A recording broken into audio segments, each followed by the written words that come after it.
Baik, fenomena gelombang kedua, situasi kini dan alternatif pengendalian, Bapak Ibu sepertinya sudah pasti sudah banyak terekspos dengan berita, dengan kejadian dan apa yang sedang terjadi saat ini. Mungkin kita akan refreshing beberapa poin yang terkait dengan fakta dan situasi yang terjadi saat ini di Jakarta dan sekitarnya. Bapak Ibu sekalian, memang seperti yang disampaikan oleh Bapak Menteri tadi, kita tidak berada dalam keadaan yang baik-baik saja, kita tidak berada dalam kondisi terkendali, kita berada dalam kondisi perang dan sulit.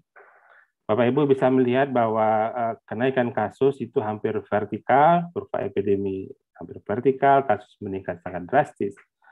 Namun kita sepakat dan percaya bahwa jumlah orang yang terinfeksi itu jauh sebenarnya lebih besar daripada jumlah orang yang kita temukan, jumlah kasus positif.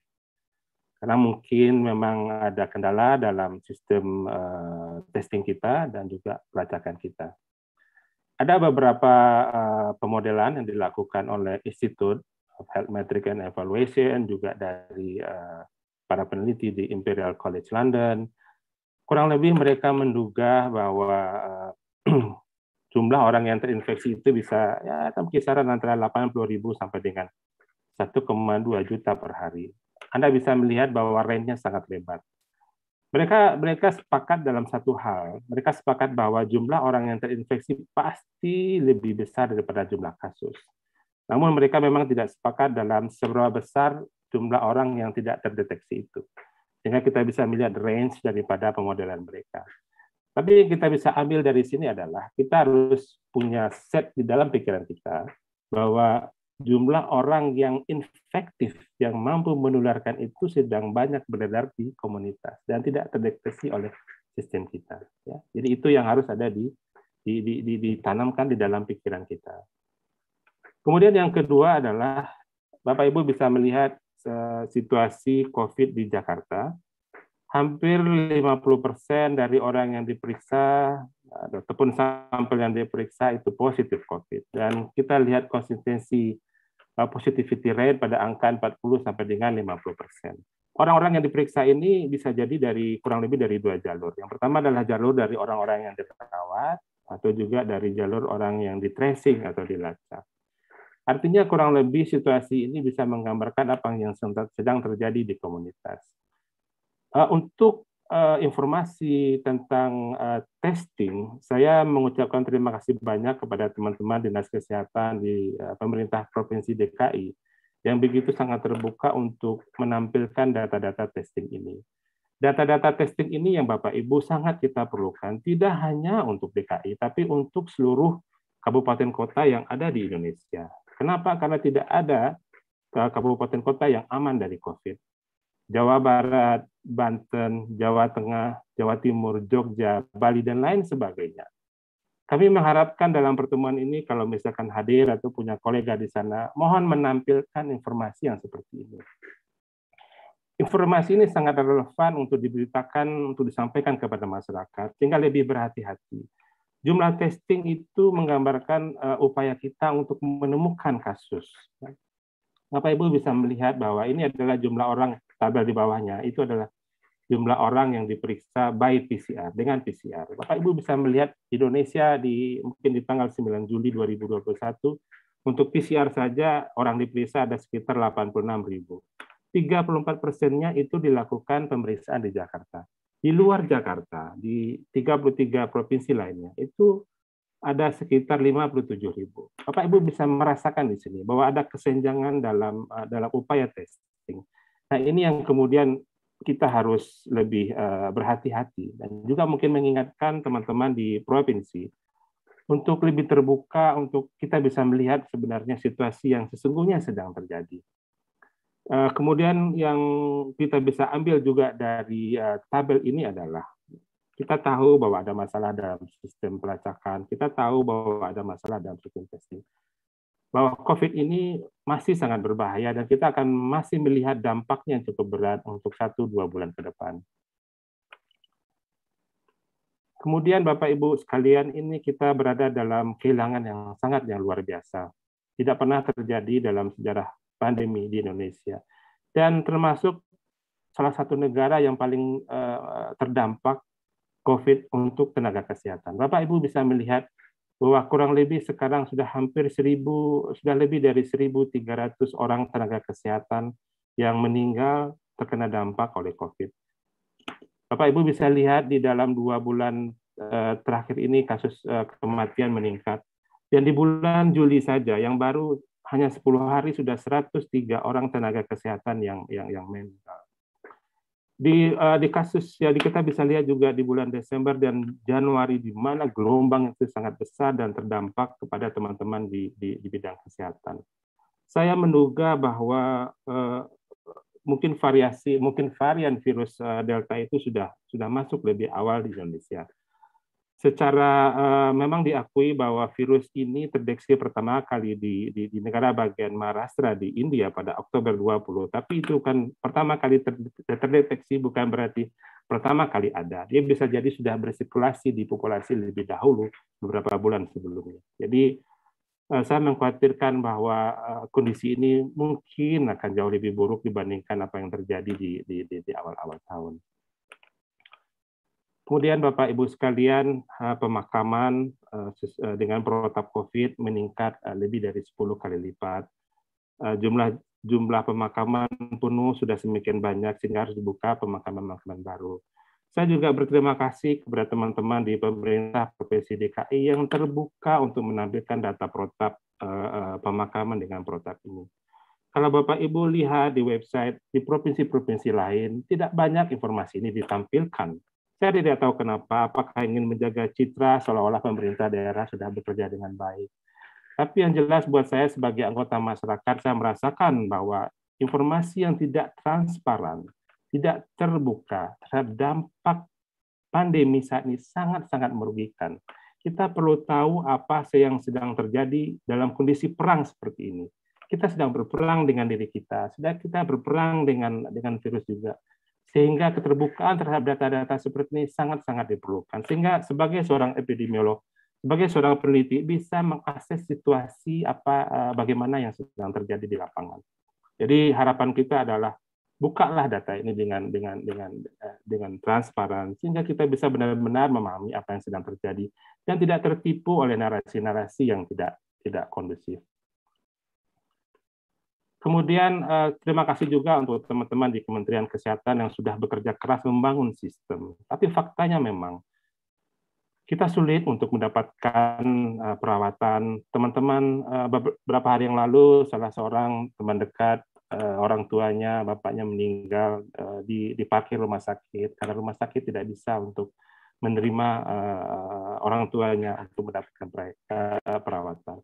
Banyak cerita tentang betapa sulitnya kita untuk mendapatkan ruang rawat, IGD atau ICU, atau malah juga karena kita melihat bahwa Bapak Ibu sekalian, karena keterbatasan dalam ruang perawatan ini, maka lebih banyak orang melakukan atau diminta untuk isolasi mandiri dengan segala keterbatasannya.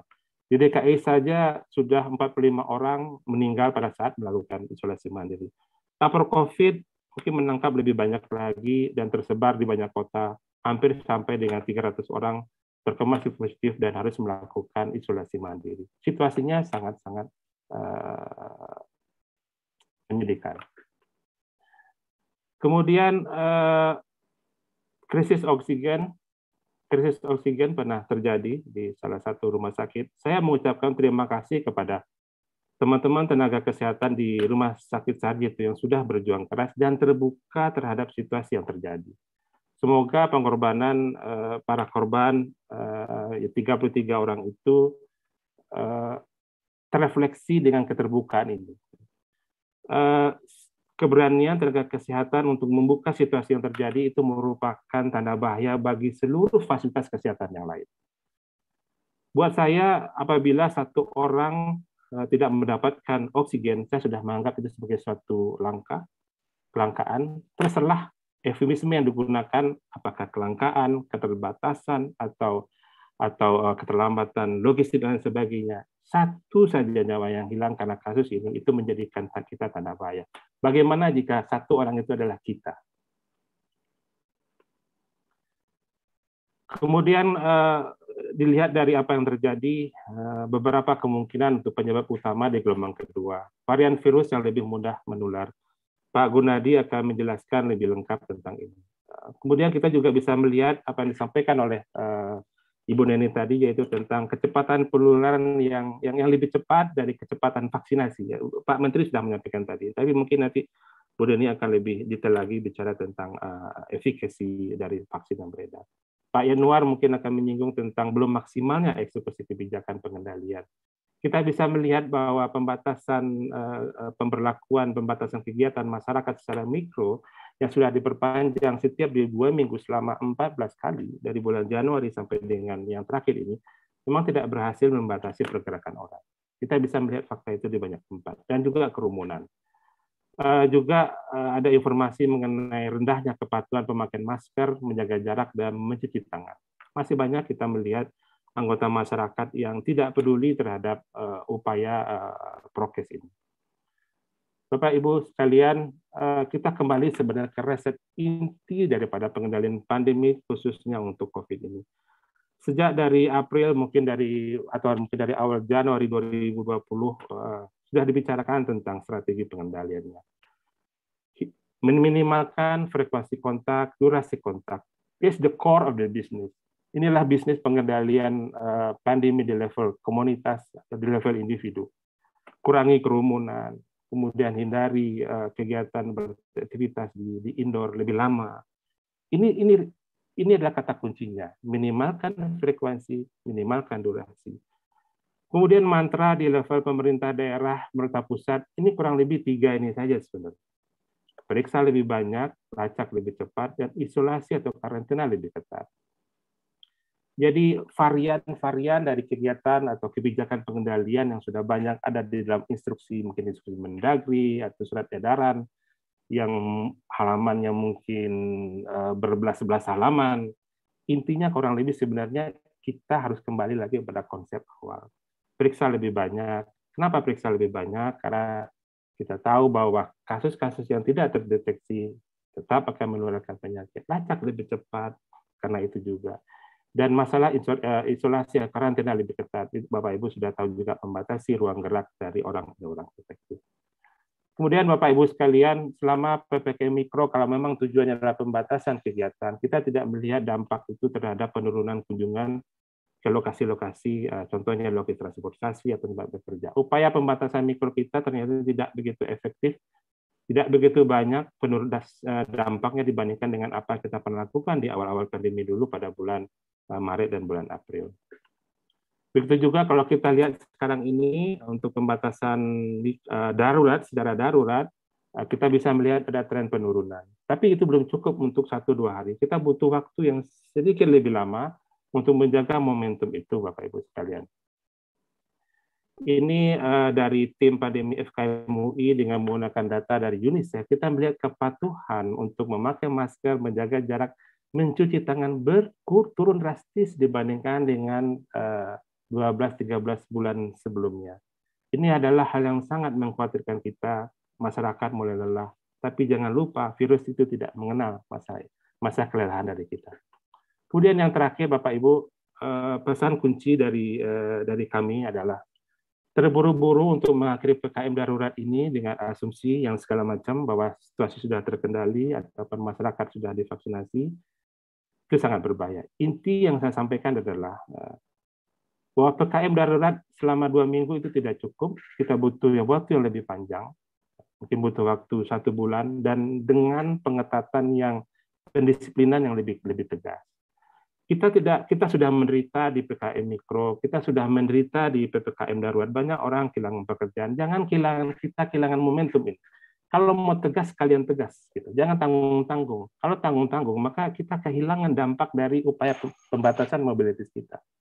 Dan kita tidak bisa menggunakan satu intervensi saja. Seperti saya katakan di sini bahwa kita harus tetap dalam perlindungan pribadi, mobilitas, dan juga lakukan isolasi. Jangan benar, ya, karena sebagian besar dari kasus COVID yang terjadi itu terjadi dalam penurunan di dalam rumah. Jadi ada satu masalah dalam cara isolasi yang tepat. Dan tentu saja terakhir tetap untuk menjaga kesehatan mental, Bapak Ibu sekalian. Mungkin begitu saja, Bu Agustina. Kita dalam kondisi sulit, kita jangan kehilangan momentum. Kita sudah berdarah-darah dengan PPKM mikro dan juga mungkin PPKM darurat, dan kita harus disiplin dan tegas untuk melakukan pembatasan diri dan juga pembatasan secara komunitas. Terima kasih, Bu Agustina. Terima kasih, Pak Iqbal.